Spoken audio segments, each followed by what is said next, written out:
Perfect.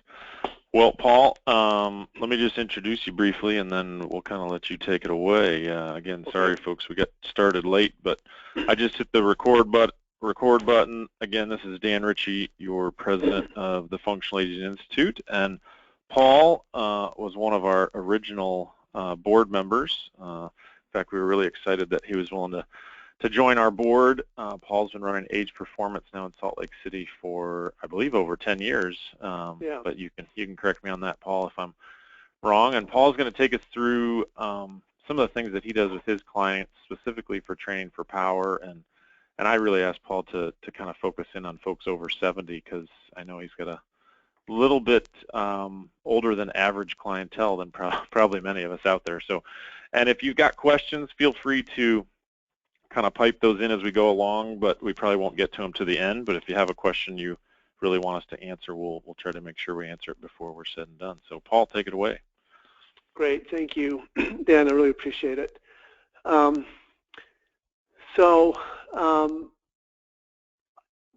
is one of my favorite topics, is this power training for older adults. It's something that just I've always been really interested in and excited about. Whoops, something just happened. Okay, and I've just from the very get-go when I first started doing this many years ago, the whole idea was how can we get this idea of poor function as we get older just didn't make sense to me, and I was like, there's got to be a better way. And thank goodness for people like Dan and Cody for the Functional Aging Institute to really spearhead this thing. And power being a very important piece to it. So on your screen now, I love this slide, and I usually present it like this. So if you look at this slide and I ask you which person looks more frail. Okay, it's obvious, the one on the left, but they're both these individuals are roughly the same age. They're both elite runners. They're both roughly the same age, let's say late teens or early 20s, top of their field. Obviously, one's a marathon runner and one's a sprinter. But if you really look at, obviously the one on the left looks more frail, more like an older adult, by the nature of his training. Okay, and it's like what's fascinating to me is we're into this big long endurance craze, right? Like 5Ks, 10Ks, triathlons, half marathons, marathons. Back here, at least in Salt Lake, we have a famous race called the Wasatch 100, and it's almost like the longer you can go, the better. And that's always puzzled me because, what we know about older adults or what we know about getting slower as we get older is it's the loss of the fast twitch muscle fiber. So we have, type 1, type 2, and then there's subsequent type 2, but for the sake of purpose of this discussion, let's just say type 1, type 2. Type 1 is, for long endurance, for marathons, for standing for long periods of time, things like that. Type 2 is fast twitch muscle fiber, which allows us to sprint, to move quickly, to play sports that require quick movements, or in our case, for older adults, if we were to stumble, we have to have that quickness to recover from a stumble, and other things. So what's true is as we get older, we lose muscle if we don't do something about it. If we don't strength train, we lose the fast twitch muscle fiber at twice the rate as the slow twitch muscle fiber. So we lose that quickness, that fast twitch muscle fiber at an alarming quick rate. No wonder that's why we move slower as we get older. So why is it then? So why is it then we are so enamored with this endurance stuff, with again, 5Ks, 10Ks, whatever, marathons?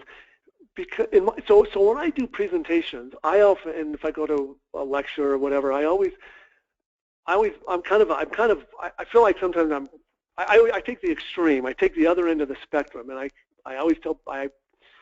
preempt it by saying, I'm going to be kind of a jerk here, because I'll come out and I'll say, in my opinion, I think the way that we have our recommendations now, or the long distance work that we're doing, is doing more harm than good when it comes to aging. Totally flat out more harm than good. So I'll ask, okay, you name me one thing that long distance work, and when I say long distance, I'm thinking really, I was doing a radio show, and somebody asked me, well, what do you consider long distance? I said anything over 400 meters. But let's look at 15 minutes, 20 minutes, and beyond. Name me one thing that does good, that's good for it. Well, okay, it exercises your heart and lungs. So yeah, that's good. Well, so does the sprinting. So does the HIIT training, right? That's as effective for the heart as the long distance work. So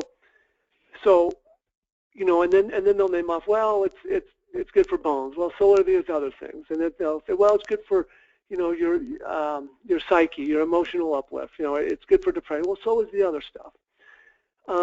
So I think we really got to think about this, because I really think we're spending way too much time, even with our older adults, spending too much time on bikes and treadmills and things like that. At our facility, we hardly do any of that. We're doing as short amount of, like, I have this 92-year-old. I get him on this. It's like an Airdyne, but it's a Kaiser total body trainer that's got the upper arm work. It's an upright bike, and I'll get him on there, and he's got some, heart issues, but we will go just as fast as you can for only about 4 seconds, and then I'll let him slow down and even pedal very slowly, or even stop for 45 seconds.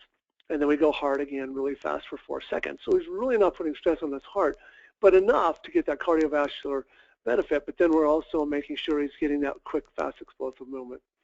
Anyway, so I just wanted to point that out. I could probably go, I can go on and on and on, but I got to make this point too. If you look at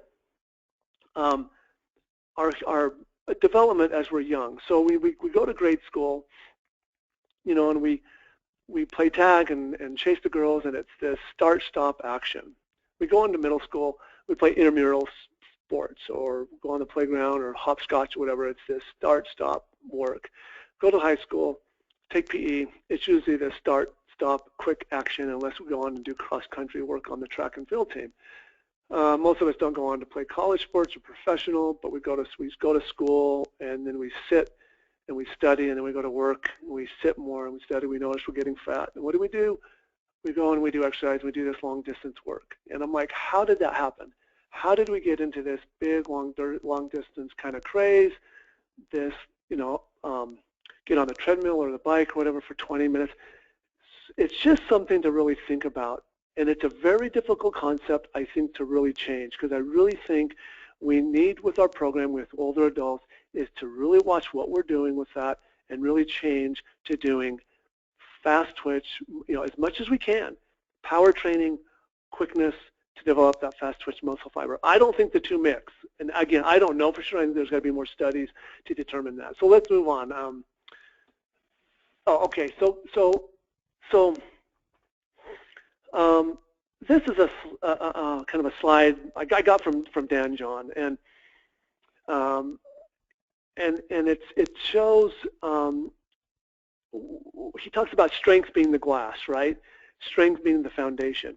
I put power there, so you can see the power in the bold writing. I put power there because when it comes to older adults, power is probably as important, if not more important, than strength. But again, both are super important. I don't want to give up on the strength. I think that's got to be there. But I wanted to put power in the bold writing there and next to the glass, just like the strength, because it's critical.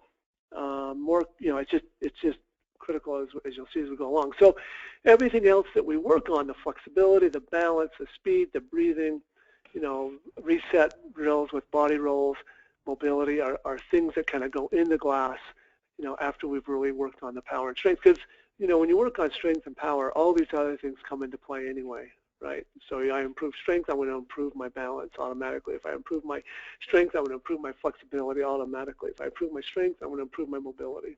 Does that make sense? I hope. Okay. So just some tips for power training. So power is the product of equal parts strength and speed. Okay, so obviously, you can't be powerful if you're not fast. So you have to really develop that quickness and that fastness. You also have to have some strength. It's a multifaceted approach. Okay, you kind of have to develop time for both. So I need to point this out as well. Studies do show that with older adults that the strength training doesn't. What appears to be the most important is the power training. That the strength training, that the strength will come along with the power training if you do the power training. Again, in our programming, we just, we will do both. If someone first comes in, we'll obviously work the first several weeks with just proper movement, mobility movement, correctives, and then do some periods of strength to build a base, and then work power, and then after that we're kind of mixing the two, and I'll tell you how we do that later in this webinar of kind of going back and forth between power and strength. But once we've, before we do that, we've established some good strength baselines. So here is a graph here showing, right, the different, on one end of the spectrum is the maximal strength, right, one repetition maximum, and then the other end is just pure speed. And then in between you've got speed strength, and then power's right in the middle, right, and then next above that is strength speed. We really want to hit in between, almost where that speed strength is, because we really want to develop that quickness, and then maybe up a little bit towards that power. So right kind of in the middle, or just down a little bit on that red curve. I'm sure all of you know, but the formula for power is, power equals work done divided by time taken, and so that's your kind of your formula for what power is.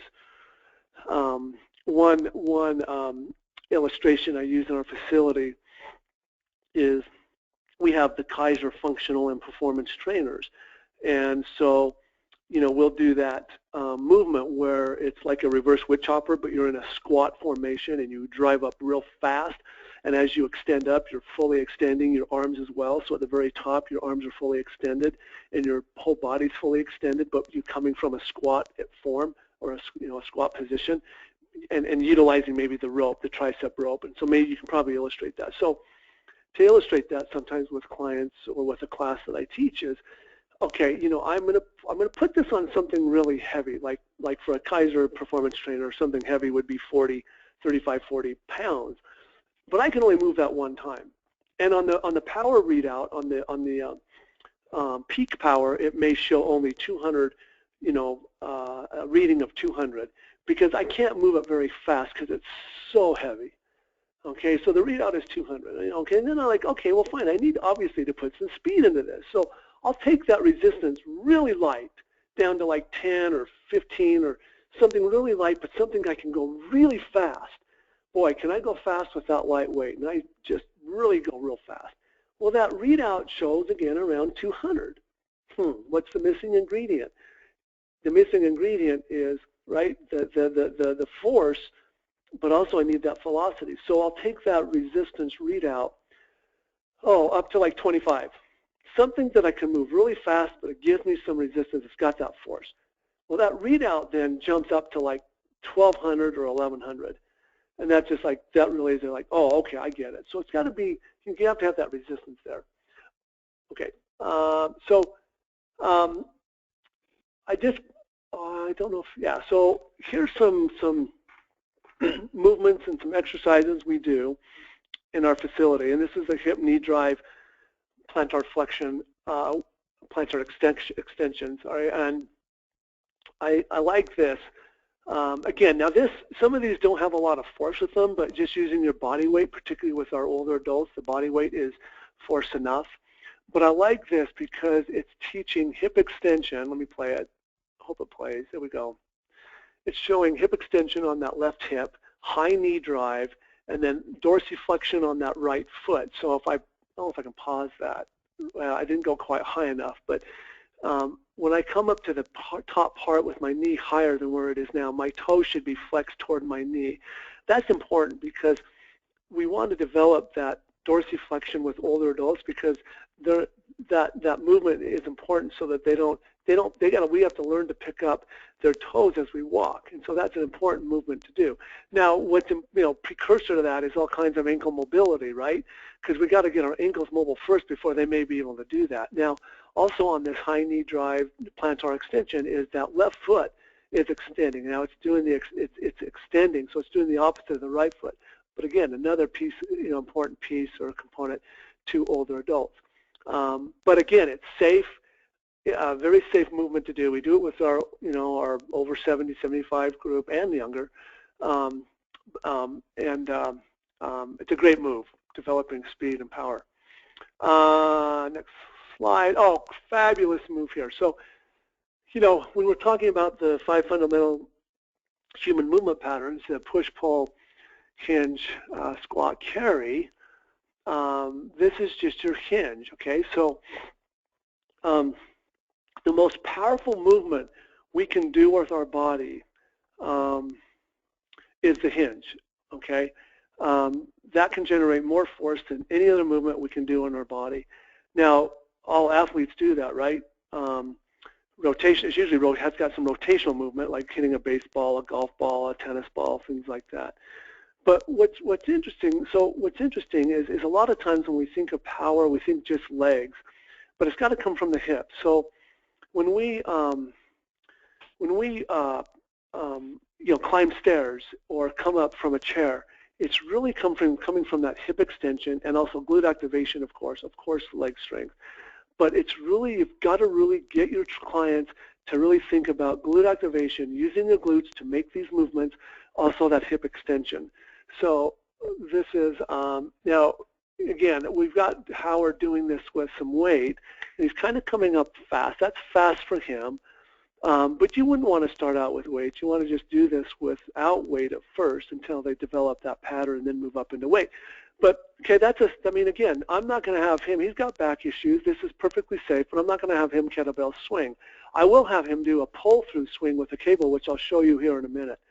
But what I want to really emphasize is hit what really works, and that's this hip extension or hinge movement, okay? Moving on. I love high knee skipping. It's similar to the first slide we just showed you. You can do this in a forward movement pattern. You can do this in a laterally, okay, but it's got that same plantar extension, the dorsiflexion, high knee, good arm action, all these things, good posture. When you do skipping in place, it's super good for posture, and it also promotes good arm swing. All these things go away or are limited when we see, older adults walk. It also, you can also have them land a little bit flat-footed and decrease that absorption from the foot if you want to hit their bone density, stimulate that bone a little bit more. You just can't go off the floor as high. But I'm a big high skipping fan, and also laterally, but also in movement. We do that quite a bit. Oh, here's the cable pull swing. So, sorry, I'm trying to get to. This is Jenna. Some of you might recognize her from other slides or other webinars we've done, but she's 87, and this is a kettlebell swing. Okay, but I'm not going to give her. She's the one we've done deadlifting with her. She's the one that's done 100-pound deadlift. But I'm not going to have a kettlebell swing, but I can have her. Oh, whoops, sorry. I'm going to have her. We do this. It's off this performance trainer, the Kaiser performance trainer. So it's cable, but it's got the air. So but she's driving her hips pretty fast there. I'm going to replay it. Again, that's fast for her. But that's a kettlebell swing, and we can do that very safely without any harm. We've been doing that for a long time, and it's been very, very effective for her and her ability to just move, get up from, climb stairs, get up from a chair, so forth and so on. So we have power partial squats here. it's this higher box, and we've got this Kaiser rack. Sorry, it's not showing up very well, but it's this Kaiser rack. We have her hooked up to air. We have one of those 1V vests. It's got the hooks on it. And we've got her hooked to the side. So she's coming down just partial way, but then she's driving up real fast. And we have her use her arms to get a little more of that thrust. So she's throwing those hips into it. So we've got that resistance going, but enough power, enough to produce that power.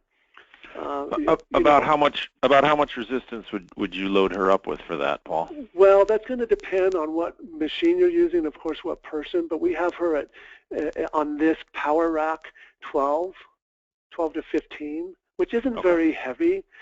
You know what's suggested is 40%, 30 to 40, maybe 50, but 30 to 40% of your 1RM. And I'm not a big 1RM fan with older adults, but you can kind of guess it from a 3RM or a 4RM. But that's what it is there. And you can also use a weighted vest, right? One of those weighted vests. But you can, or if you have you can hook them off of a functional trainer if you have a functional trainer. Most people don't have these racks because they're super expensive.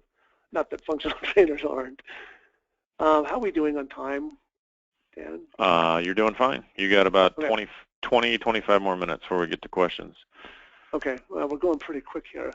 Well, here's something that's kind of not, well, okay, I know what I wanted to do. Let me back up. Oh, whoops. So let me do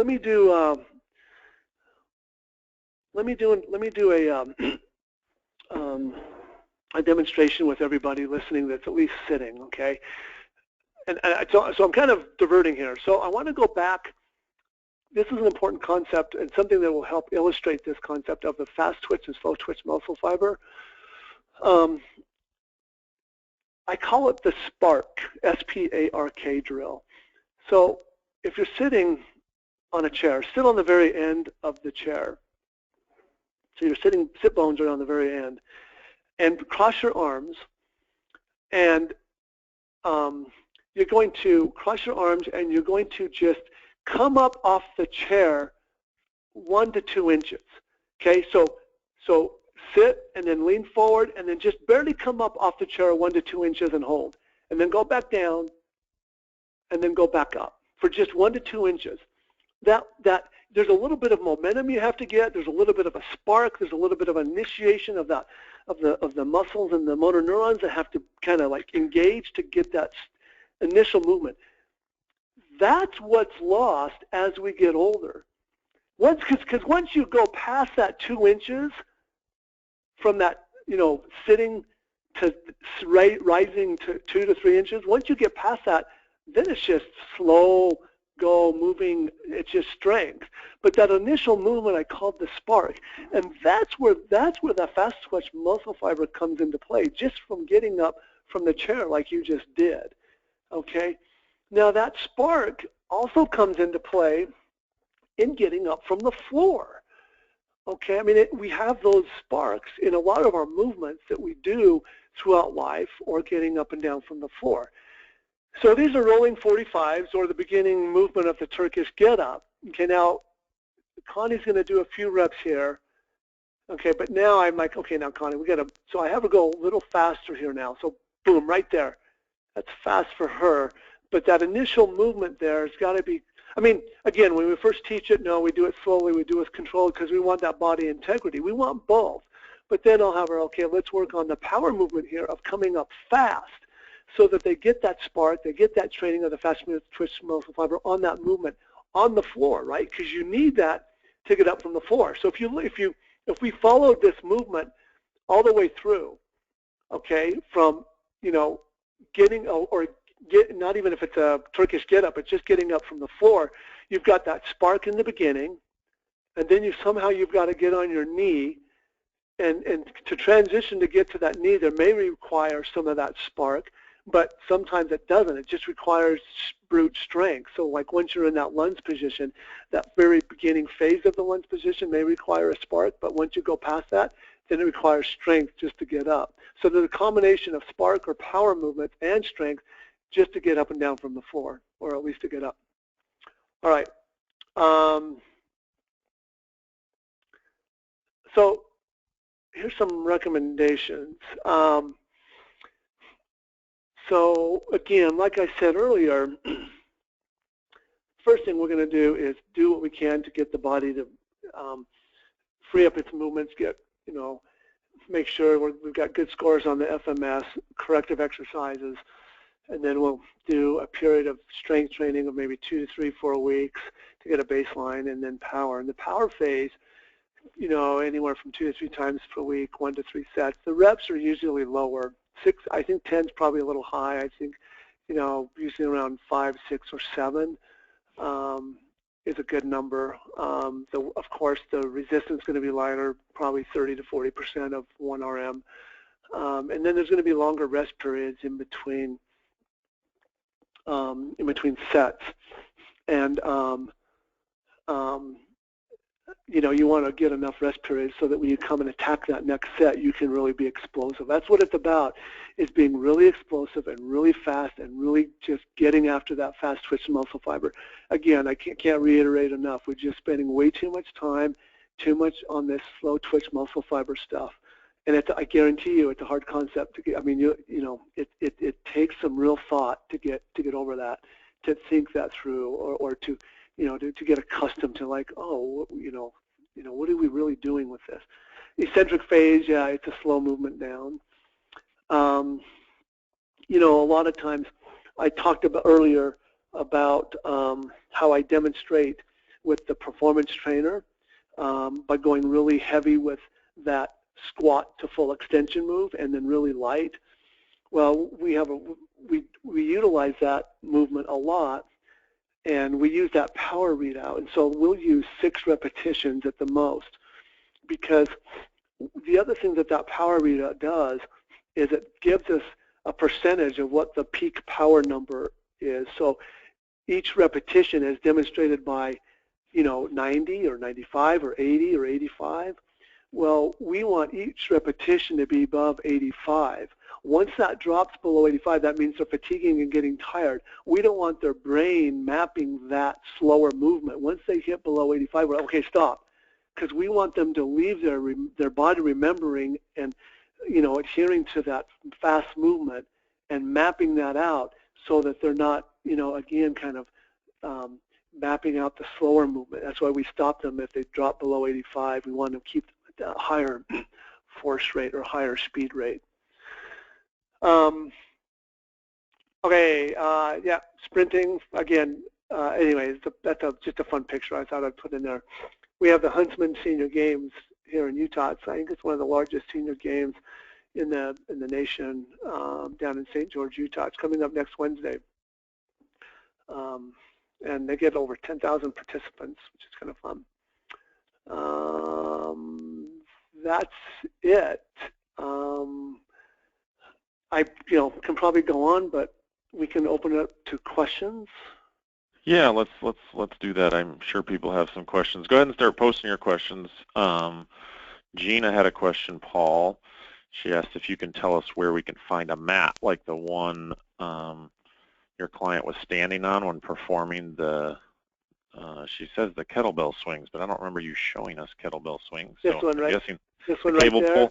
Yeah, that's kind of a unique mat you came up with, I believe. Yeah, that's our development, and so I can get you one. Just call me, email me. It's been a lifesaver, because when we get someone lined up on a functional trainer, performance trainer, we just use these markers. I stand on the tennis racket or the kettlebell, or stand on the dumbbell and the soccer ball. There's 4 squares. We designed it to make all these kind of different movements off the functional trainer or the performance trainer or any cable machine, frankly. It just gives us reference points of where to tell clients where to stand. So it makes it easier for us to communicate. It makes it easier for them to understand and where to stand. Without it, it's like you're kind of working in no man's land. For a younger person, it's a little easier. I mean, they kind of know their bodies, and athletes kind of know it a little bit better, but it's not so easy kind of with this population. So that's why we have those. So if you want one, I can get you one. Just call me, email me. We can talk on the phone, and I can send you one. All right, great. Gina says she's going to get in touch with you about the mat. Kent Wilson asks, why is a cable pull-through safer than a kettlebell swing? And I think that's a great question. Maybe you could explain really what you're after there with the cable pull swing versus a kettlebell swing and why it's safer. Well, there's less to go wrong. She has arthritic hands for one, so she may not be able to hold on. She's more susceptible of letting go of the kettlebell. She can let go of this too, but there's no one that's going to be getting hurt from it. Yeah, no implement going flying. Right. Like if someone is in front of them, stretching or on the floor doing something, and they're not going to get hit. Less ballistic. Kettlebell swings have to be done incredibly well. So this is just less ballistic. It's a nice regression. It's not that we don't do kettlebell swings. We do if everything's in place and you know they have the right mechanics and the right you know scores off the FMS to do it. We'll do them, but it's just safer for those reasons. Great. Yeah, that's great. I love that explanation. That's good stuff. Other questions from folks? I'm going to pose a question to the group. We've got quite a large number of people still on with us live here today, which is great, and a couple hundred that I know wanted the recording. So I'm going to pose a question, and for those of you getting this on recording, you can contact either Paul or myself via email. We are looking at doing a 2-day training workshop at Paul's place, most likely in February, where we'll spend probably half a day just watching him do these things with his clients and, you know, kind of being a fly on the wall, and then a day and a half kind of breaking down some of the training concepts. Just curious how many people listening either live or on the recording might be interested in something like that. So if that's something you're interested in, you can either raise your hand or post a comment saying, yeah, I'd be interested. I think, Paul, we had talked about doing it a weekend in February where possibly people could go skiing as well. So so anyway, just curious, just to get some interest from those that are on live. And any of you listening to the recording, feel free to contact either us or Paul. Paul's place is located in Salt Lake City. Are you in the city, Paul, or just outside? You know, we're in the city. I mean, you know, we're actually just about 3 miles from downtown, and then, okay. You know, 3 miles from the University of Utah, and 30 minutes from the skiing. And February is a good month because the temperatures start to warm a little bit, but the snow's still really, really good. So it's close proximity to a lot of things. Okay, great. Yeah. All right, another question from Kent again. On the high knee drive plantar extension, are there issues with pulling a muscle on the upward leg at the top end of the move? Here, this one? Yep.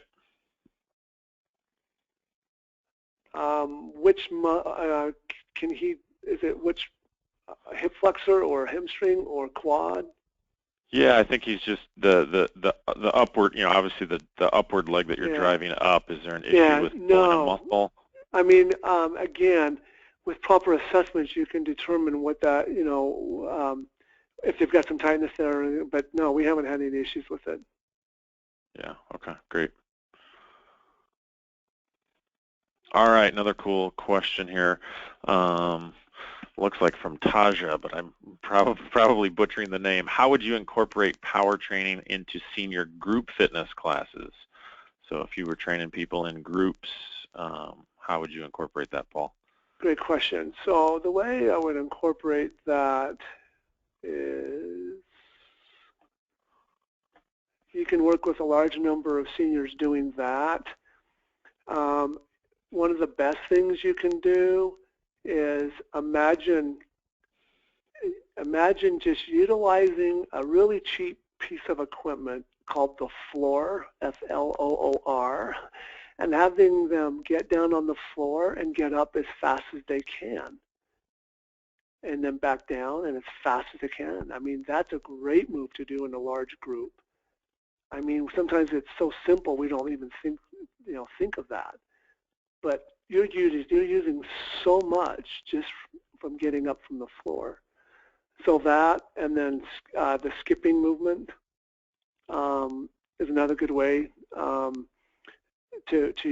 or just marching in place. Like if, the one thing you have to be careful of is the Achilles, right?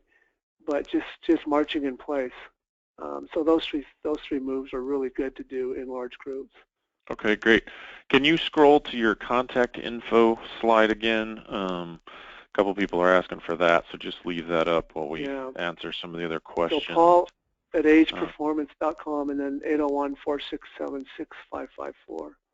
Perfect. Let's see. Somebody asked about warm-up and prep before you do any speed movements. Any suggestions on that?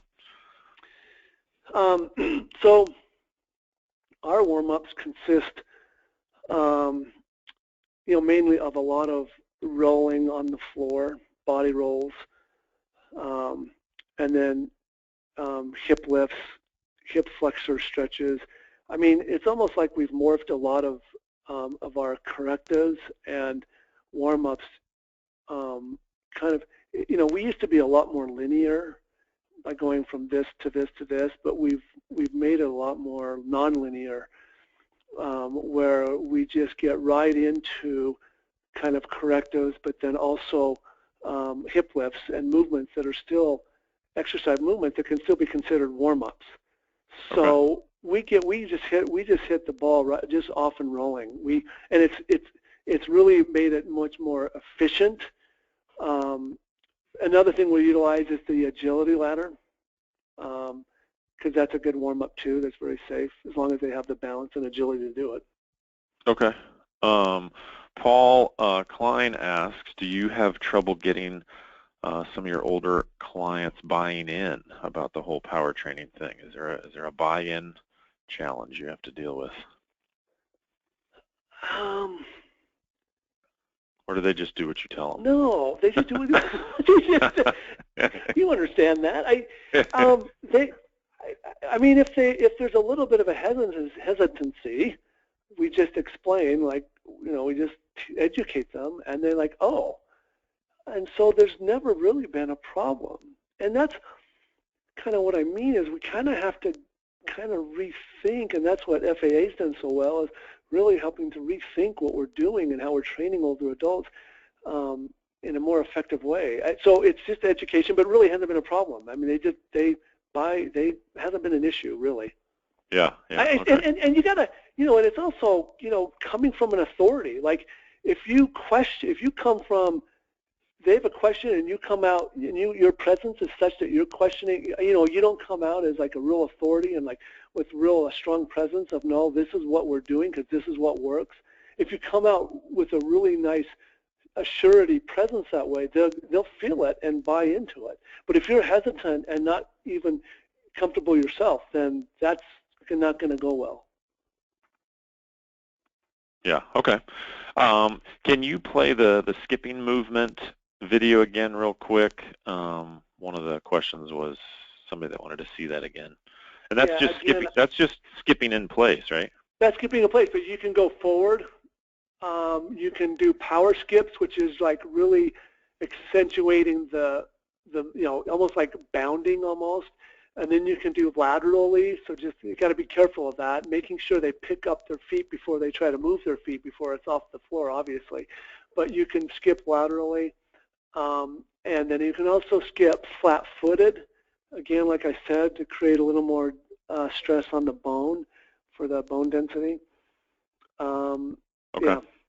And again, I like it because it teaches arm swing, good posture, dorsiflexion, plantar extension, all the things that I think it's almost like a huge big bang for your buck movement for the ADLs that come with poor movement or poor walking as we get older. Yeah, okay, great. Gina's got a quick question on the Kaiser equipment. If Kaiser equipment's not available, what are some good substitutions? Would exercise bands, resistance tubing, something of that work? Yeah, so, yes, bands work really well. Tubing works really well because, again, it doesn't have that sharp ballistic kind of inertia changes on the end of the rep or the beginning of the rep. Weight vests are good. Body weight is good. Cables, again, you just kind of have to watch that kind of sharp ballistic movement. But the bands are a good way to go. If you can even possibly just get one key piece of Kaiser, the functional trainer or the performance trainer are just fabulous. I know they're expensive, but there's so much you can do with them. They're just fabulous to have. Yeah, I couldn't agree more. We have I mean, you guys have a lot of that. We have several of them, but yeah, I agree with you. If you don't if you don't have access to that, then getting some really big resistance bands is, I think, a better solution than getting a weight stack cable machine because of that inertial change. So, yeah. John's asking, what are some good core movements, and is sitting or lying down better for performing them? Core exercises? Core, yeah, good core movements. Okay. Well, he actually says good core movements, so I'm not sure if he's asking about core exercises or core power movements. Well, maybe John could elaborate. Well, I think the best Yeah, core. Now he's saying abs, so I think he means exercises for your core. So carries, just weighted carries, whether it's a kettlebell in one hand, which would be a suitcase carry, or farmer's carries, which is a kettlebell in each hand. And then this movement is, and we're not crunch, we don't want to do any crunches, but this is rolling 45s, the beginning of it. We do a lot of those. I mean, we try to get people to do a full Turkish get-up, and she does actually a really good one. But let me play this. Rolling 45, again, you're not flexing that lower back like crunches, which we don't want to do, but you've got, she's rolling over onto that left elbow. Therefore, it's protecting that lower back, not flexing that lower back, but still working the abs. But it's teaching them to get out. We don't really care what muscles, personally, in our facility, we don't care what muscles we're working. They're going to come along for the ride. We want to master the 5 fundamental movements: push, pull, hinge, squat, carry. Because those are the movements you do in everyday life. Every one of you will do those movements when you go out, when you leave this webinar, you'll do those movements. Pushing a door open, pulling something, whatever. So we want to master those movements, and that's what that's what we're all about, is just mastering those 5 fundamental human movements. And the Turkish get-up is a great one, just to teach people, first of all, to start getting up from the floor. But that's a great core exercise there, plus carries, bird dogs. Keep it simple. Okay, great. Another quick question here. Do you use medicine ball work in your power training? Oh yes, absolutely. Again, I could have put on a lot of slides here, but no, medicine balls are fabulous. Let me see if I have some in the back. See, in the background here, behind Brett there, I've got those soft ones. I think they're Dynamax. Yeah, they're called Dynamax. Those are really good because they're softer.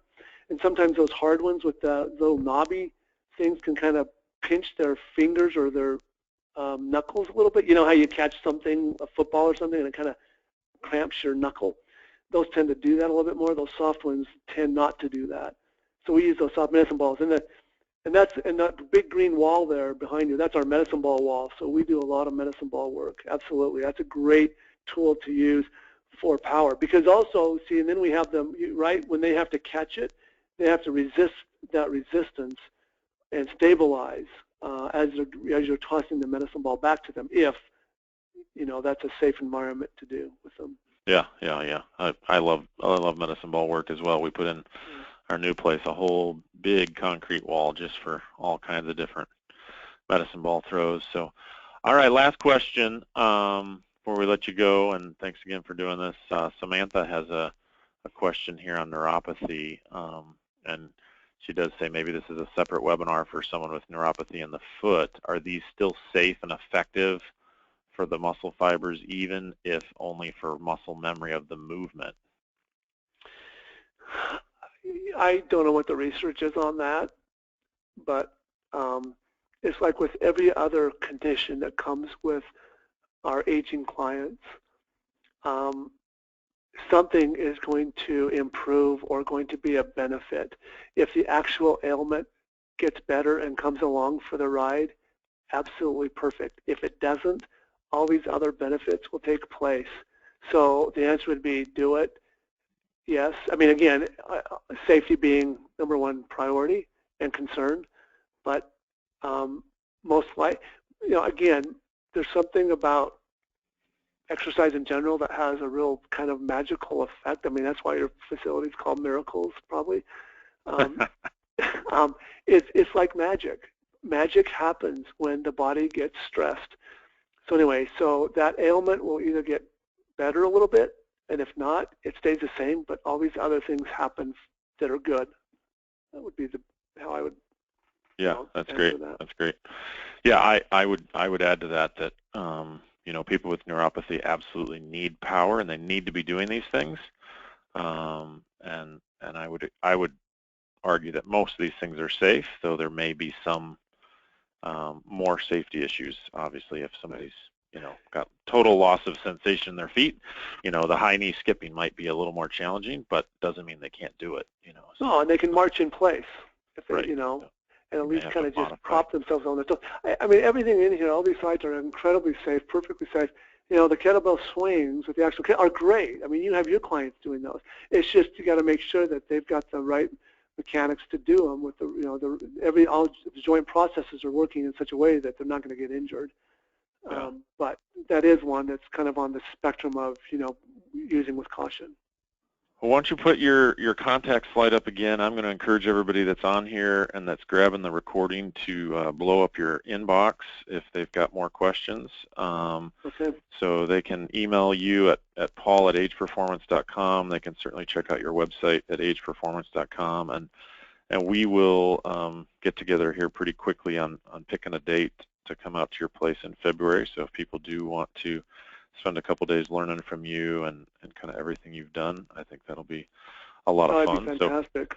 So thanks so much for doing this, Paul, and taking time out of your busy day training clients and helping people to share with us. So really appreciate it. Thank you so much, and great work you guys are doing. It's just fabulous. We'll chat later. All right. Until next time, everyone. Thanks for joining us.